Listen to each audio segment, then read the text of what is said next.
So let's talk about something that's rather bizarre and weird. And that applies to a lot of people in a lot of various positions for so many reasons. And where persuasion, of course, plays a major role, as does money, sales, business in general, and also profits. What I'm talking about is the housing situation. And here's this rather bizarre thing that I read just about recently.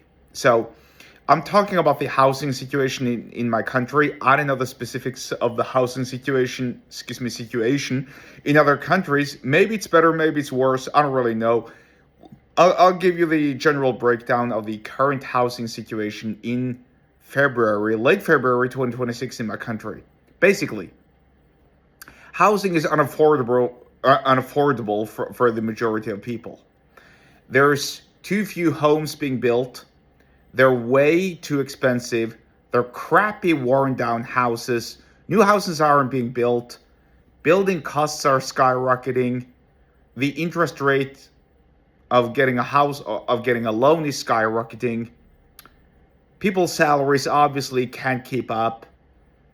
You're getting taxed to death for owning a home. And the government has recently introduced a new way of evaluating the value of your property so that it can rake in even more cash for more taxes. There's an incredible amount of fees you have to pay: insurance, power, heating. Well, power and heating is pretty much the same in my country, but you get the idea, right? Water, sewage, renovation, etc., right? You're just getting that's a nice play, right? You're essentially getting choked and strangled to death under all of these fees that are just piling on top of you, right? And now we have the House Owners Association. I don't know what that thing really is. I think it's some sort of weird mixture of sellers, real estate agents, politicians, and other so-called important people, and they're currently suffering, these poor people, because new homes aren't being built and they're not making their money. They don't give a jack shit about the other people. They don't give a rat's arse about people who can't afford to buy a home. They don't care at all. They only care that they're losing out on profits because new homes aren't being sold as frequently as they should have been.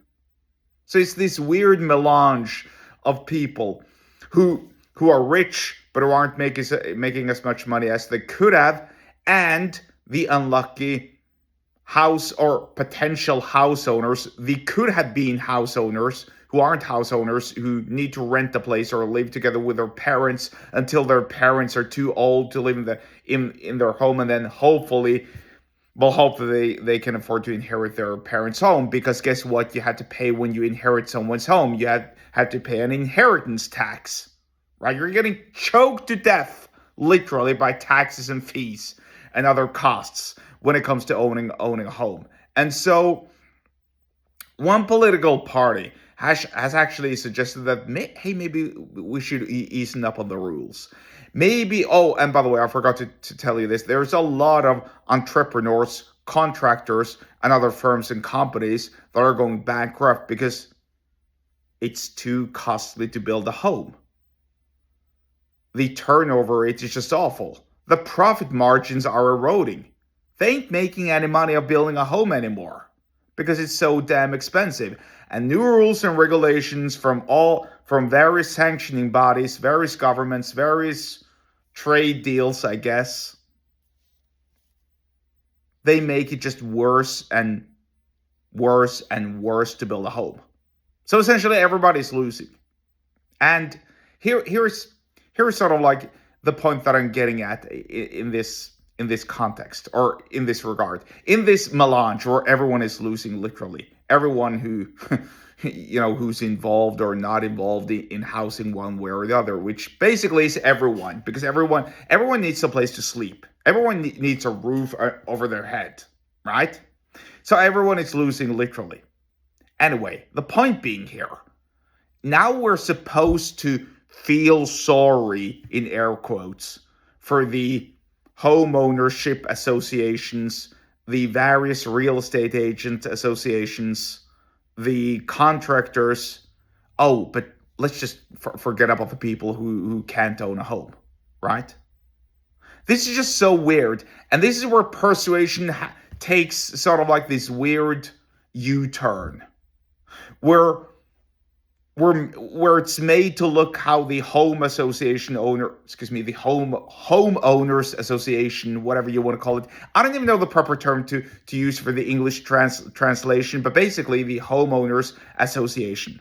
I don't even know what that body is, what that entity is. It is some sort of a company, like I said, consisting of politicians, prominent directors, CEOs, no doubt some contractors as well, real estate agents, and other people who have a vested financial interest of homes being built. I mean, just think about it.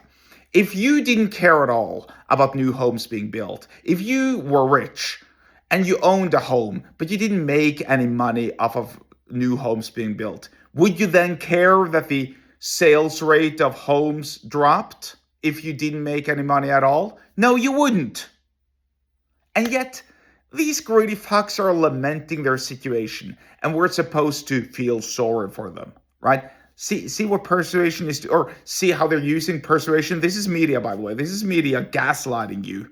You, the average citizen. The media is gaslighting you into feeling sorry for these rich fucks who aren't making as many millions as they should have, or aren't making as many millions as they feel that they're entitled to. That's it. And here's the bottom line when it comes to persuasion. Usually there's always two sides of the same case. The same coin has two sides, right? The side of the coin that we're being told about now is how these rich people, how these rich, influential home ownership CEOs and real estate agents and whatever aren't making their hard-earned cash and commissions.